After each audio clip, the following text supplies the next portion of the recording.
You know that feeling when you meet someone and you think, I really want to be around this person again? It's not always romantic attraction. Sometimes it's just this magnetic pull that makes you think, they're interesting, they're cool, I want more of whatever that is. I felt that way about a handful of people over the years. People I'm not necessarily in regular contact with now, but who left this imprint on me. And I wanted to understand what that was, what made them stick in my mind. Over the past few days, I was thinking about the people I've met who genuinely awed me. The ones I'd call magnetic. The ones who seem to move through the world differently than most people. And I started noticing these patterns, these specific qualities that just kept showing up again and again. So today I'm going to break down the 5 traits that I've noticed in the most interesting people I've ever met. One is confidence, but not the surface level kind that you might think. The first thing I would notice about these people is their confidence. But it's not loud confidence. It was not about showing off or being the loudest person in the room. It's the kind of confidence that comes from knowing your own worth. These people carry themselves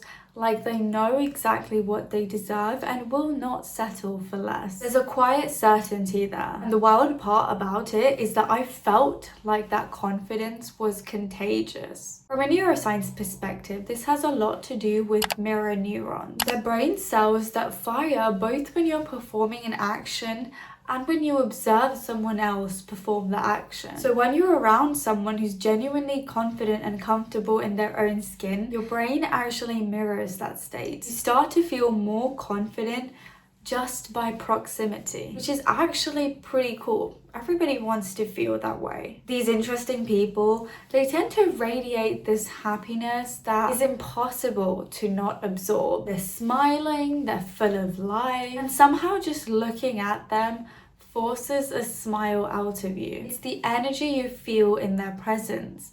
They don't drain you. They actually give you life. I noticed something really interesting about this confidence too. These people never seem to point out their own insecurities. It was this brilliant insight I saw from this creator, Lily Bowman, on her Instagram. What she was saying was, the moment you claim your insecurity, the power shifts. Because now you've claimed an insecurity that tries to prove to other people that I'm already aware of this insecurity, so you can't hurt me about it because I've owned it. But that is a sign of insecurity in itself, because you're afraid that others will point it out and that will make you feel insecure about yourself. But the thing that's really happening is that most people don't see your insecurities unless you point them out. We've been seeing that trend on Instagram lately. The most interesting people I've met, I genuinely can't see anything they should be insecure about. And that's not because they're flawless, it's because they don't broadcast their flaws. That's a form of power that most people haven't figured out yet. The irony is that when you come from a place of true confidence, you don't need to announce your weakness or apologize for taking up space. You just exist confidently, and people respond to that. 2 is the gift of noticing. The second quality I've noticed in these magnetic people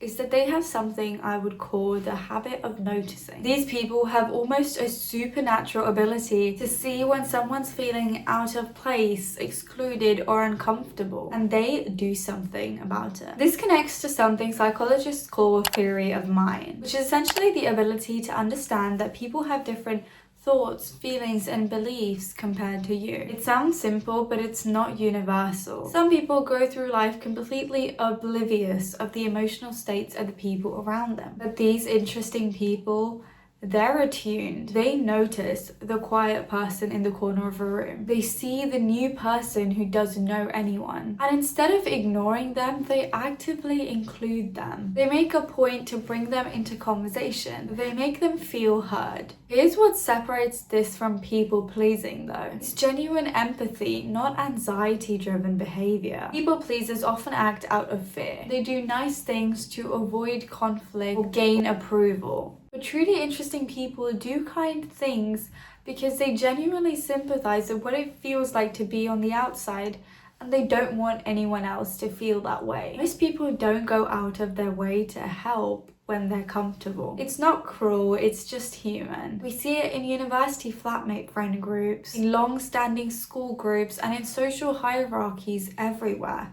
It's common. But these specific interesting people are the ones who break this pattern. And I don't mean they go and become besties with the new kid, but they do try and involve them even if it's to a small extent. They're the ones who've either experienced what the outsider has experienced before that's taught them to reach out, or they didn't even need to experience it to understand it. The fact that they have enough emotional intelligence to understand it without having experienced it is super admirable. Psychology would call this connected to something called perspective taking. These people are naturally good at stepping into someone else's reality, and that's what makes them the kind of people you want to be around.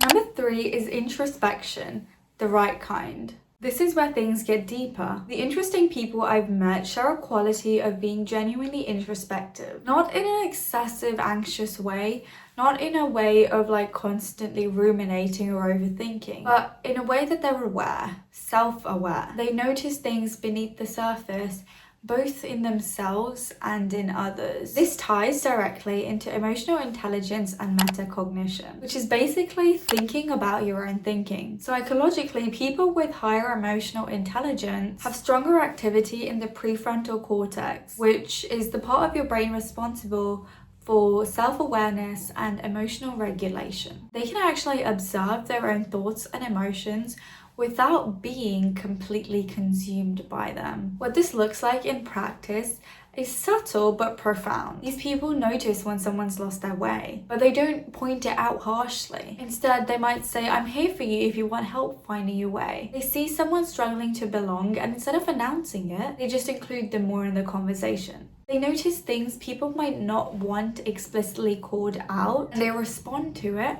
with action rather than commentary. It's the emotional equivalent of reading a room perfectly. They understand that sometimes what people need isn't to have their problems identified, it's to feel less alone in them. So they meet people in that space without making a big deal out of it. There's actually research on this too. People with high emotional intelligence tend to have better relationships, more meaningful friendships, and are perceived as more trustworthy. It's because you sense that they actually understand what you're going through without you having to spell it all out.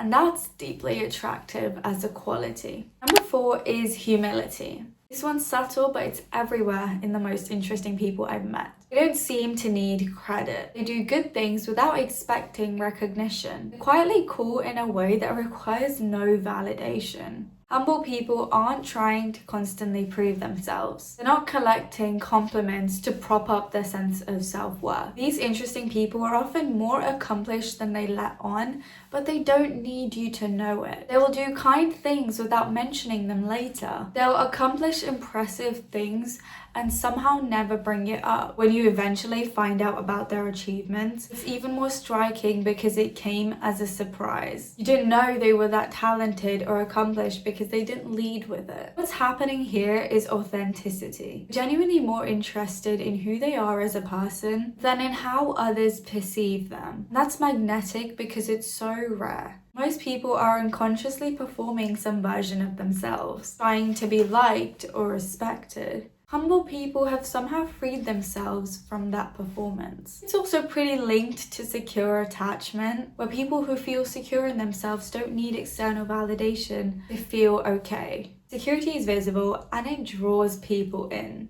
Finally, number 5 is intellectual curiosity. The most interesting people I've met aren't just confident, kind, and introspective. They're deeply curious about the world and other people. Neuroscientifically, curiosity is tied to dopamine. You encounter something novel or interesting, your brain releases a hit of dopamine, which feels good. People high in curiosity are basically wired to seek out new experiences and information. This is related to one of the big 5 personality traits, openness to experience. And it's one of the strongest predictors of life satisfaction and creativity. It's not just about asking questions, it's about being genuinely interested in the answers. These people listen intently, remember details about people, they follow up on conversations. They're not just waiting for their turn to talk or thinking about how a story relates to them. They're actually curious about your life, your thoughts, and your perspective. What's fascinating is that curiosity actually changes how people perceive you. When someone is genuinely interested in you, you feel valued, you feel seen, and that feeling is what makes that person magnetic. Curious people tend to be better at learning and adapting, more flexible in their thinking and less rigid in their beliefs. And in a world that's constantly changing, that's an incredibly attractive quality. So, to conclude, what ties all of this together? I think what's making these people interesting is that they figured out something most of us are still struggling with. They're not performing for the world. They're not trying to be liked. They're genuinely secure in who they are, which allows them to see and appreciate other people. They're confident without being arrogant. They're kind without being desperate. Self-aware without being self-absorbed. They're humble without being insecure. And they're curious without being intrusive. These aren't rare superpowers, they're just qualities that take intention to develop. So if you're watching this and thinking, yeah, I want to be someone like that, the good news is you can. It starts with knowing your worth, noticing other people, with understanding yourself, with doing things that matter without needing credit, and with staying genuinely curious about the world. People who have it all figured out aren't born that way. They just decided to pay attention. Thank you guys so much for watching. If you enjoyed this video, please don't forget to subscribe because it would help me out so much and it's completely free for you to do. I'll see you in my next video. Bye!